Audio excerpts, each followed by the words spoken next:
and 3. ನಾನು doctor ಬಂಜ್ಗೆರೆ Jayaprakash ಅವರ ಆನುದೇವ ಹೊರಗಣವನು ಬಸವಣ್ಣನ ಜಾತಿ ಮೂಲದ ವಿಶ್ಲೇಷಣೆ ಎಂಬ ಈ ಪುಸ್ತಕದ ಬಗ್ಗೆ ಸುಮಾರು 7-8 ವಾರಗಳ ಹಿಂದೆ ನಮ್ಮ ತಂದೆಯವ್ರ ಮೂಲಕ ಕೇಳಿದೆ. ಪುಸ್ತಕದ ಮುಖ್ಯ ಅಂಶದ ಬಗ್ಗೆ ಅವರು ಫೋನ್ ಮುಖಾಂತರ ನನಗೆ ಹೇಳಿದಾಗ ಜಯಪ್ರಕಾಶ್ ಸಾಕಷ್ಟು ಆಧಾರಗಳನ್ನು ಒದಗಿಸಿ ಒಂದು ಕಂಪೇಲಿಂಗ್ ಆಗಿರೋ ಆರ್ಗ್ಯುಮೆಂಟನ್ನು ಮಾಡಿದ್ದಾರೆ ಅಂತ ಹೇಳಿದರು.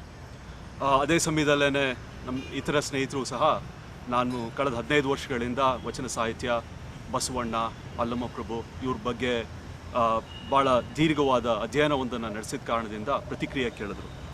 ಪುಸ್ತಕ ಓದೋದಕ್ಕೆ ಮೊದಲು ಯಾವುದನ್ನು ಖಾತ್ರಿಯಾಗಿ ಹೇಳೋದು ಸ್ವಲ್ಪ ಕಷ್ಟ ಮತ್ತು ಬೇಜವಾಬ್ದಾರಿಯ ಕೆಲಸ ಅಂತಂದಿದ್ದರಿಂದ ನಾನು ಇದುವರೆಗೆ ಸುಮ್ಮನಿದ್ದೆ. ಈಗ ಕಳೆದ ವಾರದಿಂದ 3-4 ಸಲ ಪುಸ್ತಕವನ್ನು ಓದಿದ ಮೇಲೆ ಅದ್ರ ಜೊತೆಗೆ ಕರ್ನಾಟಕದಾದ್ಯಂತ ಬುದ್ಧಿಜೀವಿಗಳು, ಲಿಂಗಾಯತ ನಾಯಕರುಗಳು, ಧರ್ಮಾಧಿಕಾರಿಗಳು ಎಲ್ಲರೂ ಪ್ರತಿಕ್ರಿಯೆ ವ್ಯಕ್ತಪಡಿಸ್ತಾ ಇರೋದನ್ನು, ಇದು ಹಲವಾರು ಕಾಂಟ್ರವರ್ಸೀಸನ್ನು ಕ್ರಿಯೇಟ್ ಮಾಡಿರೋ ಹಿನ್ನೆಲೆಯಲ್ಲಿ ನನ್ನ ಕೆಲವು ಅನಿಸಿಕೆಗಳನ್ನು ದಾಖಲಿಸಬೇಕು ಅಂತ ಬರಹದ ಮೂಲಕ ಹಾಗೂ ಈ ವಿಡಿಯೋ ಚಿತ್ರಣದ ಮೂಲಕ ದಾಖಲಿಸಬೇಕು ಅಂತ ಅನ್ನೋ ಉದ್ದೇಶದಿಂದ ಈ ಒಂದು ಕೆಲಸನ ಮಾಡ್ತಾ ಇದ್ದೀವಿ. ನನಗೆ ಮುಖ್ಯವಾಗಿ ಬಂಜ್ಗೆರೆ ಅವರ ಅಧ್ಯಯನದ ವಿಧಾನ ಏನಿದೆ, ಪ್ರಶ್ನೆಗಳೇನು ಕೇಳ್ತಿದ್ದಾರೆ, ಯಾವ ರೀತಿಯ ಅಧ್ಯಯನನ ನಮ್ಮ ಮುಂದೆ ಇಡ್ತಿದ್ದಾರೆ, ಅದಕ್ಕೆ ಅವ್ರು ಬಳಸಿರುವಂಥ ಆಧಾರಗಳು ಯಾವುವು, ಇವುಗಳ ಬಗ್ಗೆ ನಾವು ಹೆಚ್ಚು ಗಮನ ಕೊಡಬೇಕಾಗಿರೋದು ಮುಖ್ಯ ಅಂತ ಅನ್ನಿಸ್ತಾ ಇದೆ. ಪುಸ್ತಕದ ಆಚೆಗಿನ ವಿವಾದಗಳು, ಪುಸ್ತಕ ಬ್ಯಾನ್ ಮಾಡಬೇಕೋ ಬಿಡಬೇಕು ಅನ್ನೋವಂಥದ್ದು ಎರಡನೇದು, it's a secondary issue. But ನಾವು let us look at the book it's ಪುಸ್ತಕದಲ್ಲೇ ಏನಿದೆ ಅಂತ ಅನ್ನೋದು. ನನಗೆ ಮುಖ್ಯವಾಗಿ ಪುಸ್ತಕ ಓದಿದಾಗ ಅನಿಸಿದ್ದು ಬಂಜ್ಗೆರೆ ಒಂದು ಇತಿಹಾಸದ ಬಗ್ಗೆ, ಅದರಲ್ಲೂ ಬಸವಣ್ಣ ವಚನ ಸಾಹಿತ್ಯ, ವಚನ ಚಳುವಳಿಯ ಹಿನ್ನೆಲೆಯಲ್ಲಿ ಒಂದು ನಂಬಿಕೆ, ಐತಿಹಾಸಿಕ ನಂಬಿಕೆ ಒಂದನ್ನು ಇಟ್ಕೊಂಡು ತಮ್ಮ ಅಧ್ಯಯನನ ಫ್ರೇಮ್ ಮಾಡೋದಕ್ಕೆ ಬಳಸ್ಕೊತಿದ್ದಾರೆ ಅಂತ ಅನ್ನಿಸ್ತು. ನೀವು ಪುಸ್ತಕದ ಕಡೆಯ ಪುಟ 84ನೇ ಪುಟದಲ್ಲಿ ನೋಡಿದ್ರೆ ಹಲವಾರು ವಾಕ್ಯಗಳಲ್ಲಿ, ಸುಮಾರು 2 ಪ್ಯಾರಾಗ್ರಾಫ್ಗಳಲ್ಲಿ ಒಂದು ವಿಷಯ ಏನು ಮುಂದಿಡ್ತಿದ್ದಾರೆ ಅಂತಂದರೆ, ಭಾರತದ ನಾಗರಿಕತೆ, ಭಾರತದ ಸಂಸ್ಕೃತಿ, ಹಿಂದೂ ಧರ್ಮ, ಜಾತಿ ವ್ಯವಸ್ಥೆ ಇವುಗಳ ಹಿನ್ನೆಲೆಯಲ್ಲಿ ಪ್ರತಿಕ್ರಿಯೆ, ಪ್ರತಿರೋಧ, ಡಿಸೆಂಟ್ ಅಂತ ನಾವು ಯಾವುದನ್ನು ಕರಿತೀವಿ, ಸೋಷಿಯಲ್ ಕ್ರಿಟಿಸಿಸಮ್, ಸೋಷಿಯಲ್ ಕ್ರಿಟಿಕ್ ಅಂತ ಯಾವುದನ್ನು ಕರಿತೀವಿ, ಅದೆಲ್ಲ ಬಂದಿರೋದಕ್ಕೆ ಸಾಧ್ಯ ಆಗಿರುವಂಥದ್ದು ಹಿಂದುಳಿದ ಜನಾಂಗಗಳಿಂದ ಮಾತ್ರ ಅನ್ನುವ ಒಂದು ನಂಬಿಕೆಯನ್ನು ಇಟ್ಕೊಂಡು ಅವರ ಅಧ್ಯಯನನ ಪ್ರಾರಂಭಿಸ್ತಿದ್ದಾರೆ. ಆ ಕಾರಣದಿಂದಲೇ ಮಿಕ್ಕೆಲ್ಲ ಅವರ ಪ್ರಶ್ನೆಗಳು, ಅಧ್ಯಯನ ಏನು ನಡೀತಾ ಇದೆ, ಇವನ್ನೆಲ್ಲ ಈ ಒಂದು ನಂಬಿಕೆಗೆ ಸೇರಿಸಿ ಒಂದು ಸಮಾಗಮ ಮಾಡುವ ಒಂದು ಸರ್ಕಸ್ ಥರದಲ್ಲೇ ಭಾಳ ಸಲ ಕಾಣಿಸುತ್ತೆ. ಹೀಗಾದರೆ ಅವರ ಮುಖ್ಯವಾದ ಒಂದು ಪ್ರೊಪೊಸಿಷನ್, ಅವರ ಪ್ರಮೇಯ ಏನು ಅಂತ ಅನ್ನೋದನ್ನು ಗಮನಿಸೋಣ. ಇಲ್ಲಿ ನೀವು ಲೇಖಕನ ಮಾತಿನ 2ನೆಯ ಪ್ಯಾರಾಗ್ರಾಫನ್ನು ನೋಡಿದ್ರೆ ಇಲ್ಲಿಂದ ಒಂದು ವಾಕ್ಯನ ಓದ್ತೀನಿ. ದಲಿತ ಜಾತಿಯಲ್ಲಿ ಹುಟ್ಟಿದ ಬಸವಣ್ಣ ಶಿವಸಂತಾನವಾದುದರಿಂದ ಬಾಲಯೋಗಿಯಾಗಿ ಕೂಡಲ ಸಂಗಮನಾಥನ ಸೇವೆಯಲ್ಲೇ ಬೆಳೆದು ಅದರಿಂದಾಗಿಯೇ ಸಂಗನ ಬಸವಣ್ಣ ಎಂದು ಕರೆಯಲ್ಪಡುತ್ತಿದ್ದ ಎಂಬ ಅಂಶವನ್ನು ಈ ವಿಶ್ಲೇಷಣೆಯಲ್ಲಿ ನಾನು ನಿರೂಪಿಸಿದ್ದೇನೆ. ಇದು ಸ್ವಲ್ಪ ಮಟ್ಟಿಗೆ ಅಸಂಬದ್ಧವಾದ ಒಂದು ಹೇಳಿಕೆ ಅಂತಲೇ ನನಗೆ ಅನ್ನಿಸ್ತಾ ಇದೆ. ಅದಕ್ಕೆ ಮುಖ್ಯವಾದ ಕಾರಣ, ಇಲ್ಲಿ ಬಳಕೆಯಾಗಿರುವಂಥ ಹಲವಾರು ಕ್ಯಾಟಗರೀಸ್ ಏನಿದ್ದಾವೆ, ಟರ್ಮ್ಸು, ಅವನ್ನು ಐತಿಹಾಸಿಕ ವಿಶ್ಲೇಷಣೆಯಲ್ಲಿ ನಾವು ಬಳಸೋಕ್ಕೆ ಸಾಧ್ಯ ಆಗದೇ ಇರುವಂಥದ್ದು. ದಲಿತ ಜಾತಿ ಅಂತ ಅನ್ನೋಂಥದ್ದು 12ನೇ ಶತಮಾನದ ಕಾಂಟೆಕ್ಸ್ಟಲ್ಲಿ ಬಳಸೋದಕ್ಕೆ ಎಷ್ಟು ಅಪ್ರಾಪ್ರಿಯೇಟ್ ಆದ ಒಂದು ಟರ್ಮ್ ಅಂತ ಅನ್ನೋದನ್ನು ನಾವು ಪ್ರಶ್ನೆ ಕೇಳ್ಕೊಬೇಕು. ಶಿವಸಂತಾನ ಅಂತಂದರೆ ಹೇಗೆ ಅದ್ರ ಬಗ್ಗೆ ಮಾತಾಡ್ತೀವಿ, ಬಾಲಯೋಗಿ ಅಂತ ಅಥವಾ ಕೂಡಲ ಸಂಗಮನ ಸೇವೆಯಲ್ಲೇ ಬೆಳೆದು ಅದರಿಂದಾಗಿಯೇ ಸಂಗನ ಬಸವಣ್ಣ ಎಂದು ಕರೆಯಲ್ಪಡುತ್ತಿದ್ದ ಎನ್ನುವ ಆರ್ಗ್ಯುಮೆಂಟ್ ಆಗಲಿ, ಇವುಗಳನ್ನು ಹಿಸ್ಟಾರಿಕಲ್ ರಿಸರ್ಚಲ್ಲಿ, ಐತಿಹಾಸಿಕ ಸಂಶೋಧನೆಯಲ್ಲಿ ಹೇಗೆ ನಿರೂಪಿಸ್ಬೋದು ಅಂತ ಅನ್ನೋದು, ಪ್ರೂವ್ ಮಾಡೋದು ಹೇಗೆ, ಆರ್ಗ್ಯೂ ಮಾಡೋದು ಹೇಗೆ ಅನ್ನೋವಂಥದ್ದು ಒಂದು ಸಮಸ್ಯೆ.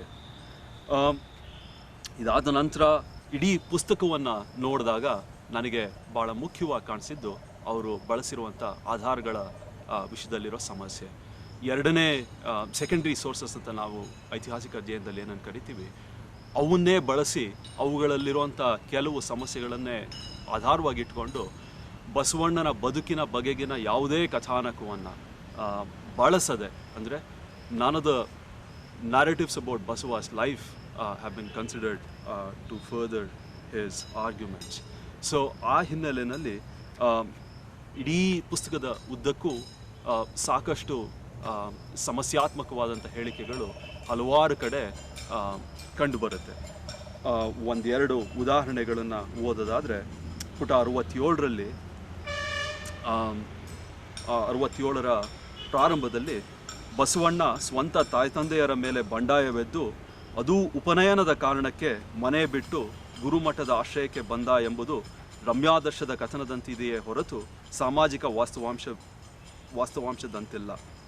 ಇಲ್ಲಿ ರಮ್ಯಾದರ್ಶ ಅಂತಂದರೆ ಏನು, ವಾಸ್ತವಾಂಶ ಅಂತಂದ್ರೆ ಏನು, ಇವುಗಳನ್ನು ಜಯಪ್ರಕಾಶರ ವಿವೇಚನೆ ನಿರ್ಧರಿಸ್ತದೆಯೇ ಹೊರತು ಯಾವುದೇ ಒಂದು ಆಬ್ಜೆಕ್ಟಿವ್ ಆಗಿರೋ ಮೆಥಡಾಲಜಿ ಅಲ್ಲ ಅಂತನ್ನೋದು ನಮಗೆ ಸ್ಪಷ್ಟವಾಗುವಂಥದ್ದು.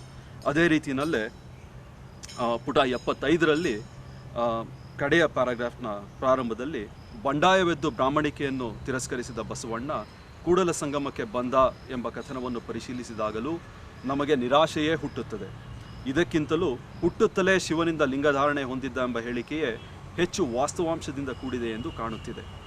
ಇಲ್ಲಿ ನಮಗೆ ನಿರಾಶೆ ಹುಟ್ಟೋದಕ್ಕೆ ಏನು ಕಾರಣ, ಅಥವಾ ಶಿವನಿಂದ ಲಿಂಗಧಾರಣೆ ಹೊಂದಿದ್ದ ಅಂತನ್ನೋದು ಹೇಗೆ ವಾಸ್ತವ ಅಂತನ್ನೋದನ್ನು ಬಂಜಗೆರೆ ಎಲ್ಲೂ he doesn't argue it out, ಎಲ್ಲೂ ಅದನ್ನು ಎಸ್ಟಾಬ್ಲಿಷ್ ಮಾಡೋದಿಲ್ಲ.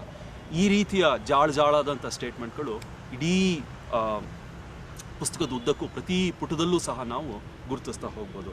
ಅದ್ರ ಜೊತೆಗೆ ಸ್ವಲ್ಪ ಮಟ್ಟಿನ ಅವಸರದ ಬರವಣಿಗೆ ಅಂತೆ, ಭಾಳ ಕಡೆ ಆಧಾರಗಳು ಇಲ್ಲದೆ ಸ್ಪೆಕ್ಯುಲೇಟಿವ್ ಆಗಿರುವಂಥ ಕ್ಲೇಮ್ಸನ್ನು ಮಾಡಿರೋ ಹಾಗೆ ಕಾಣಿಸುತ್ತೆ. ನನಗೆ ಕಳೆದ 15 ವರ್ಷಗಳಿಂದ ಈ ಟೆಕ್ಸ್ಟನ್ನು, ಕಥಾನಕಗಳನ್ನು ಆಳವಾಗಿ ಅಧ್ಯಯನ ಮಾಡಿ ಅದರ ಹಿನ್ನೆಲೆಯಲ್ಲಿ ಹೇಳ್ಬೋದಾಗಿರುವಂಥದ್ದು, ಕೆಲವು ಸಲ ಸ್ಲಾಪಿ ಥಿಂಕಿಂಗ್ ಅಂತ, ಕೆಲವು ಸಲ ಕನ್ಫ್ಯೂಸ್ಡ್ ಲಾಜಿಕ್ ಅಂತ, ಹಲವಾರು ಕಡೆಗಳಲ್ಲಿ ಬ್ಯಾಡ್ ಸ್ಪೆಕ್ಯುಲೇಷನ್ ಅನ್ನುವಂಥದ್ದು, ಇವುಗಳ ಕಾಂಬಿನೇಷನ್ ಆಗೇನೆ ಒಂದು ಕೆಲವು ಕಡೆ ಕಾಲ್ಪನಿಕ ಸತ್ಯಗಳು, ಒಂದು insufficient consideration of primary sources ಅಂತ ನಾವು ಯಾವುದನ್ನು ಕರಿಬೋದು, ಅವೆಲ್ಲನೂ ಸಹ ಕಾಣಿಸಕ್ಕೆ ಬರುತ್ತೆ.